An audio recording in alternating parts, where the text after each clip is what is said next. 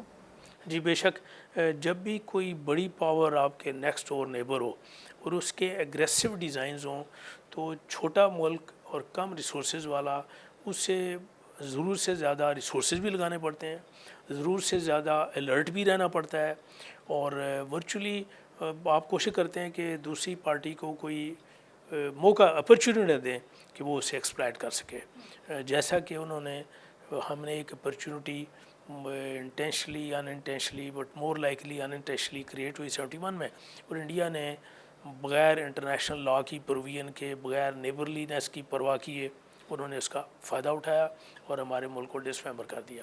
تو ہمارے پاس بطور قوم کے، بطور ملک کے کوئی گنجائش نہیں ہے انڈیا کے ہوتے ہوئے کہ ہم اس معاملے میں ریلیکس ہوں، لاپرواہی کریں۔ No, it is not possible. India ہمیشہ offensive موڈ پہ رہا، انڈیا نے کئی بار جو ہے وہ اگریسو ایٹیٹیوڈ، حملے، فزیکل وار انیشیٹ کیا، اور پاکستان ظاہر ہے ڈیفینسو اس پہ تھا۔ تو آپ کو لگتا ہے کہ پاکستان نے جتنے بھی ابھی لیٹسٹ 27 فروری کو جو ہوا 2019 میں، آپ کو لگتا ہے کہ Pakistan has been staying there, India کے اوپر حاوی رہا 65 کے بعد سے اب تک نروز کے اوپر؟ ہاں، دے نو کہ in their path of glory and strategic dominance of the globe Pakistan is an irritant stumbling block. They know that and they will not lose any opportunity to سر اگر ہم weaken اس کو us. تھوڑا سا زیادہ اردو میں کر لیں تو سننے They والوں will وہ کوئی بھی ایسا موقع ضائع نہیں کریں گے جس سے ہمیں وہ ویکن کر سکیں، اور ویکن بھی ملیٹریلی، اکنامیکلی، سوشلی، مذہب کے لحاظ سے، ہر طریقے سے۔ اور میں بھی اگر انڈین ہوتا اور جنرل ہوتا، I'll do that.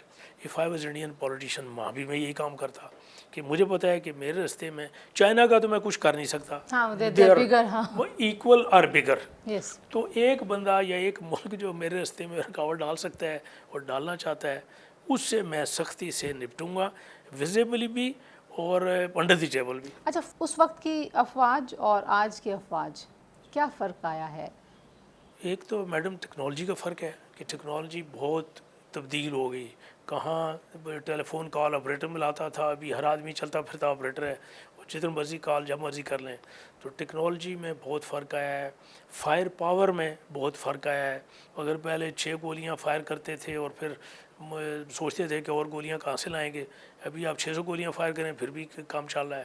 اور یہ ڈرونز ہیں، جو ویپنز آف وار ہیں، اس میں بہت انقلاب، اور یہ انقلاب صرف فوجی ٹیکنالوجی میں نہیں آیا، سول ٹیکنالوجی میں پوری زندگی میں آیا ہے۔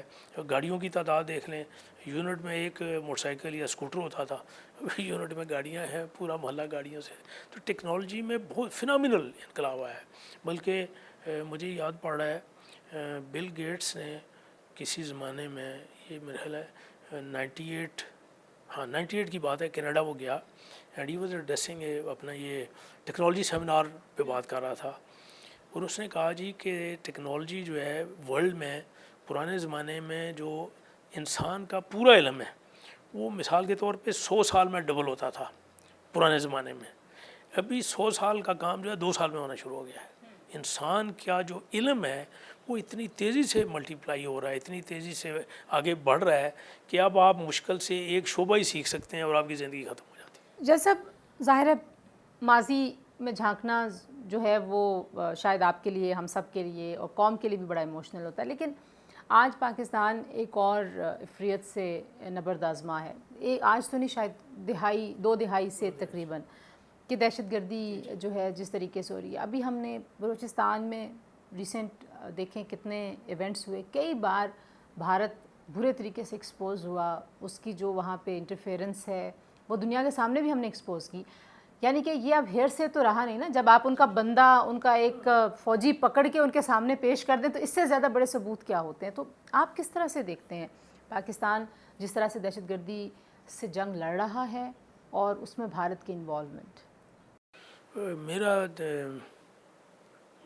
اپنا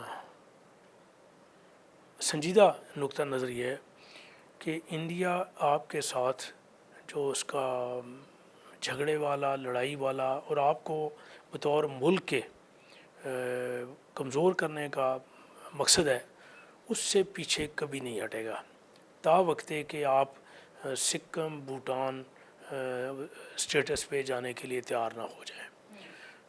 کوئی اگر یہ کہتا ہے کہ یہ بات غلط ہے، وہ بیوقوفوں کی جنت میں رہ رہا ہے. انڈیا کی جو اسٹریٹجک ڈائریکشن ہے، ان کا جو مستقبل ہے، اس میں ہم ایک ریٹینٹ ہیں اور وہ یہ چاہیں گے کہ ہمیں ویکن کریں اس لیول پہ کہ وہ ان کا سیکشن افسر دہلی سے رنگ کرے اسلام آباد اور ہم کہیں جناب مائی باپ جو حکم ہے ہم کرتے ہیں. تو جب یہ بات طے ہے کہ دشمنی ہے تو وہ ہر طریقے سے ہمارے ملک کو کمزور کریں گے.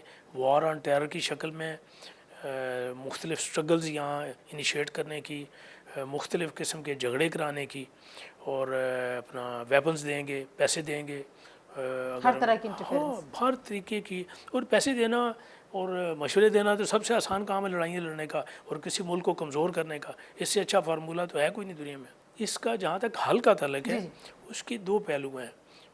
چونکہ آپ نے یہ بھی ایشو کیا، 2 پہلو ہیں. ایک ملٹری پہلو ہے جس میں آپ دفاعی اور وہ اس طرح کے کام کرتے ہیں، لیکن اس کے ساتھ سماجی، اقتصادی اور سیاسی پہلو بھی ہے کہ جو لوگوں کے مسائل ہیں جینیون جو بھی ہیں ان کو حل کیا جائے. وہ مسائل کو اگنور کر کے سمجھنا کہ مسئلہ حل ہو جائے گا، میرے خیال میں یہ صحیح پالیسی نہیں. سر آخر میں مجھے بتائیے کہ آج کے حالات میں پاکستان، اب ہم 5th جنریشن وارفیئر کی بات کرتے ہیں، جیسے میں نے شروع میں کہا کہ اب غیر روایتی جنگوں کا زمانہ ہے اور اب جو دشمن ہے وہ آپ کی سوسائٹی پہ کسی اور طریقے سے حملہ آور ہوتا ہے. کیا سجیسٹ کرتے ہیں آپ اور کیا کہنا چاہیں گے؟ کیونکہ آج یوم دفاع ہے، بہت سارے ینگ لوگ اسپیشلی آپ کی بات سن رہے ہیں، جن کو بہت سارے لوگ مایوسی دیتے ہیں اس ملک سے. بہت سارے لوگ ان کا جو بانڈ ہے اس ریاست سے، اس پہ اتنے کویسچنس کرتے ہیں کہ وہ خود بھی، شاید بچے بھی کنفیوز ہو جاتے ہیں. جہاں تک نوجوان نسل کا تعلق ہے، اس میں 2-3 باتیں ہیں. ایک، علم کے بارے میں جو اسلام کی تعلیمات ہیں ان پہ ہمیں عمل کرنا چاہیے اور زیادہ سے زیادہ ہمیں علم حاصل کرنا چاہیے. Education must be are top priority. وہ ہمیں اکنامکلی، سوشلی، ہر لحاظ سے ہمارے مصائب کم کرے گی. اور اس کے علاوہ جو ہمارا مذہب سے تعلق ہے وہ ہمیں قائم رکھنا چاہیے اپنے اللہ رسول سے. اور معاشرے کی جو تفریق ہے اس سے ہم 60s میں 50s میں وہ تفریق کم تھی، وہ ہمارے دشمنوں نے وہ تفریق بڑھائی ہے. ہمیں اس تفریق کو چھوڑنا چاہیے اور واپس ایک اللہ ایک رسول کی طرف آنا چاہیے، ایک ملک کی طرف آنا چاہیے، چاہے وہ فرقے کی بنیاد پہ، طبقات کی بنیاد پہ. کسی بنیاد پہ. تھینک یو سو مچ یاسین صاحب، جن صاحب، آپ نے وقت دیا اور آپ نے گفتگو سنی جی. میجر جنرل ریٹائرڈ محمد یاسین، ہلال امتیاز ملٹری. اور آج کے دن کے حوالے سے یہ خصوصی گفتگو ہم نے آپ کے سامنے پیش کی ہے. Stay tuned.